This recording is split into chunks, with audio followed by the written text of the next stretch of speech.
નમસ્કાર ખેડૂત મિત્રો, જય કિસાન, જય ભારત.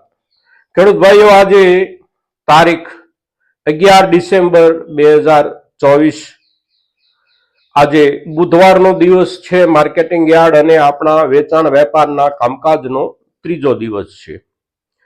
પણ આજનો 11 તારીખનો દિવસ એટલા માટે થોડો મહત્વનો છે કે ગઈકાલે તારીખ 10 ડિસેમ્બરે અમેરિકન કૃષિ સંસ્થા યુએસડીએ એટલે કે યુનાઇટેડ સ્ટેટ્સ એગ્રીકલ્ચર ડિપાર્ટમેન્ટ તરફથી વૈશ્વિક કૃષિ ઉત્પાદનોના આંકડાઓનો એક ચાર્ટ, એક અહેવાલ જે જાહેર થયો છે એ મોડી રાત્રિએ જાણવામાં આવ્યો અને એના ઉપર આપણે સામાન્ય અભ્યાસ કરવાનો પ્રયાસ કર્યો.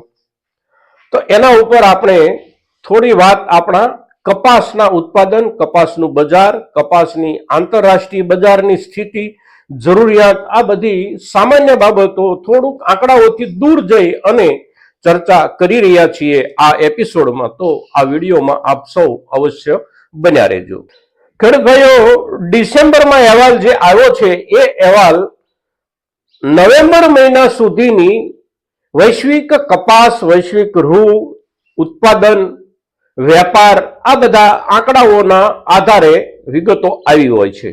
અને નવેમ્બર મહિનો પૂરો થાય એટલે લગભગ સમગ્ર દુનિયાની અંદર કપાસની સિઝનમાં ઉત્પાદનનો અંદાજ, વેચાણ, વેપાર, આ બધા જે કાંઈ અંદાજો તૈયાર થવાના હોય એ લગભગ તૈયાર થઈ જાય એવી સ્થિતિએ નવેમ્બર મહિનામાં આપણે આવી જતા હોઈએ છીએ. એટલે નવેમ્બર મહિનાના જે કાંઈ આંકડાઓ જાહેર થયા છે અમેરિકન કૃષિ સંસ્થા તરફથી, એ આંકડાઓમાં હવે પછી બહુ લાંબા ટૂંકા કોઈ ફેરફાર થવાની શક્યતાઓ બાકી નથી રહેતી. પણ આ આંકડાઓમાં ગયા વર્ષના હિસાબથી ફેરફારો શું છે, તો સમગ્ર રૂપમાં આપણે આંકડાઓનો અભ્યાસ કરીએ તો એમાં કોઈ બહુ લાંબો ટૂંકો ફેરફાર નથી. ગયા વર્ષની સ્થિતિમાં અને આ વર્ષની સ્થિતિમાં, એટલે કે વર્ષ 2023 અને વર્ષ 2024, એમાં બહુ મોટો ફેરફાર નથી. કોઈ દેશમાં ક્યાંય ઉત્પાદન વધ્યું, કોઈ દેશમાં ક્યાંય ઉત્પાદન થોડું ઘટ્યું, કોઈ દેશની નિકાસ વધવાની ચર્ચા છે તો કોઈ દેશની આયાત વધવાની ચર્ચા છે, કોઈની આયાત ઘટી રહી છે તો કોઈની આયાત વધી રહી છે. નિકાસમાં પણ સ્થિતિ એ છે. અને એ જેટલા આંકડાઓ છે એ બધા આંકડાઓની જો આપણે ચર્ચા કરીએ તો આપણો વિડીયો બહુ લાંબો થઈ જાય, કારણ કે એમનો જે અહેવાલ હોય છે એટલો બધો વિસ્તૃત હોય છે અને એમાં ખૂબ બધી આંકડાની માયાજાળ હોય છે. એટલે એ દરેક આંકડાઓને સ્પર્શ કરવાને બદલે આંકડાઓના આધારે જે સ્થિતિ આપણને દેખાઈ રહી છે એટલા પૂરતી આપણે ચર્ચા કરીએ તો આપણા દેશમાં આ વર્ષમાં કપાસના વાવેતરમાં જે કાંઈ ઘટાડો અને વાવેતરના ઘટાડા પછી ઋતુના કારણે, એટલે કે અતિવૃષ્ટિના કારણે જે કાંઈ ઉત્પાદનમાં ઘટાડાની શક્યતાઓ હતી એ શક્યતાઓના આધારે પણ અત્યારે સંસ્થા તરફથી, એટલે કે અમેરિકન એગ્રીકલ્ચર ડિપાર્ટમેન્ટ તરફથી જે માહિતીઓ આવી છે એ માહિતીઓ એવી છે કે 3 કરોડ ને 10 લાખ ગાંસડી આસપાસ ભારતમાં કપાસનું ઉત્પાદન થશે.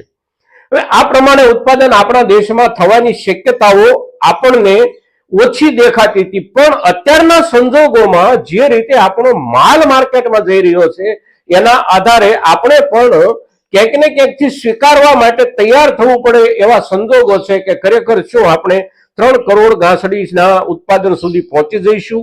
અમેરિકા 3 કરોડ ને 10 લાખ આસપાસનો આંકડો આપતી હોય તો 5 થી 7%, 4%ના ફેરફારની સંભાવના એમાં રહેતી હોય છે દરેક બાબતો.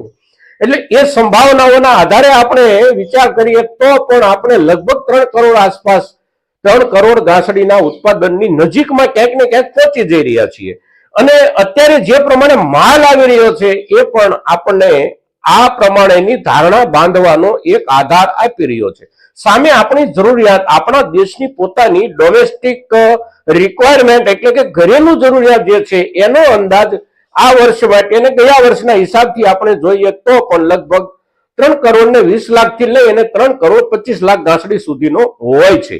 સામે આપણે ત્યાંથી જે નિકાસ થાય છે, ગયા વર્ષના આધારે આપણે જોઈએ તો આપણી નિકાસ એકંદર લગભગ 22, 23 કે 25 લાખ ગાંસડી આસપાસની રહી છે. અને ગયા વર્ષમાં આપણે જે કાંઈ આયાત માલ કર્યો હોય, ખાસ કરીને ઓસ્ટ્રેલિયાથી આપણે ત્યાં રૂની આયાત ગયા વર્ષમાં થઈ હતી. અને એ આયાત જે કાંઈ થયો હોય આપણે ત્યાં જુદા જુદા દેશોમાંથી, તો એ આયાતનો આંકડો જે છે એ 10 લાખ ગાંસડીની આસપાસ અને એની અંદર રહેતો હોય છે વર્ષ દરમિયાન, ગયા વર્ષના હિસાબે આપણે જોઈએ તો. એટલે આયાત, નિકાસ અને એમાંથી બાકી વધતી ચીજ વસ્તુઓને આપણું ઉત્પાદન કુલ મળી અને એકંદર આપણી રાષ્ટ્રીય જરૂરિયાત જે કાંઈ છે એનું જે કદ છે આપણી રાષ્ટ્રીય જરૂરિયાતનું, એ કદના પ્રમાણમાં 12 કે 15 લાખ 20 લાખ ગાંસડી સુધી આપણું ઉત્પાદન ઓછું રહેવાની શક્યતાઓ દેખાઈ રહી છે. હવે 12-15 લાખ ગાંસડીનું ઉત્પાદન 3 કરોડ 3.25 કરોડ ગાંસડીની જરૂરિયાત અને ઉત્પાદનમાં જો આટલો તફાવત રહેતો હોય તો એ તફાવત બહુ જાજો નથી. 5 થી 6% જેટલો એને આપણે ફરક ગણી શકીએ.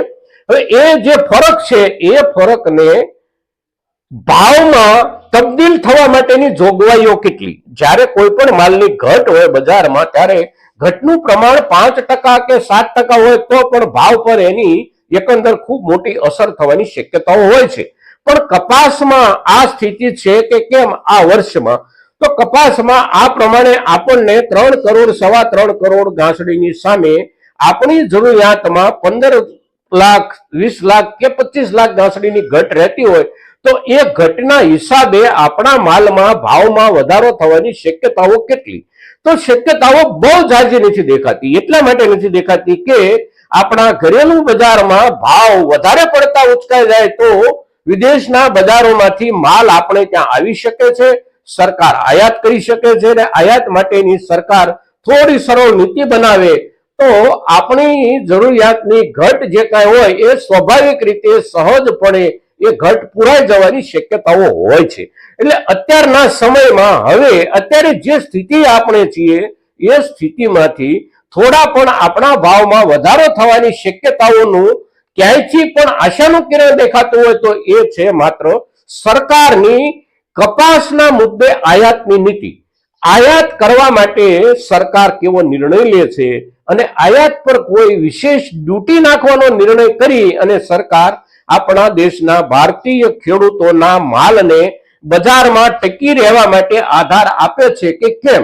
સરકાર જો આધાર આપશે, આયાત પર વિશેષ કરવેરાઓ નાખી અને સરકાર આપણા માલના ભાવને જાળવી રાખવાનો જો પ્રયાસ કરશે, નજીકના દિવસોમાં કરશે, તો આપણને ભાવમાં થોડો ઘણો ફાયદો દેખાઈ શકે છે. અન્યથા સરકાર જો આમાં ક્યાંય દાખલ ન થાય અને અત્યારે આપણો માલ જે રીતે બજારમાં જઈ રહ્યો છે આ જ રીતે આપણા તરફથી માલનો પ્રવાહ ચાલુ રહે તો બહુ ભાવમાં સુધારાની શક્યતાઓ અત્યારના હિસાબથી નથી દેખાતી.